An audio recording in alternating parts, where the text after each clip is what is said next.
Les dirigeants du Parti socialiste et du Parti communiste ont demandé mardi au futur Premier ministre, dont la nomination est prévue en fin de matinée, un vote de confiance devant l'Assemblée nationale, comme cela se fait dans toutes les grandes démocraties, sans toutefois se prononcer sur une éventuelle motion de censure évoquée par les insoumis. La tradition républicaine, c'est qu'un Premier ministre qui vient d'être nommé vient chercher l'onction du Parlement, a estimé le premier secrétaire du PS, Olivier Faure, sur France Inter. C'est comme ça dans toutes les grandes démocraties, a-t-il rappelé, réclamant un discours-programme pour justifier les raisons de ce remaniement. Interrogé sur l'annonce par la France insoumise du dépôt d'une motion de censure si le futur chef de gouvernement ne sollicitait pas la confiance, le député a reconnu qu'il s'agissait de la réponse traditionnelle, sans confirmer que le PS se joindrait à celle de LFI.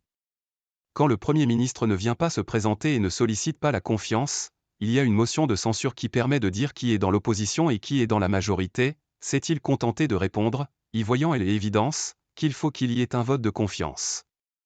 Avant de souhaiter la censure d'un gouvernement, la moindre des choses, c'est que le nouveau Premier ministre donne son orientation à l'Assemblée nationale dans son discours de politique générale, et qu'il y ait un vote derrière, a abondé le secrétaire national du PCF, Fabien Roussel, sur TF1.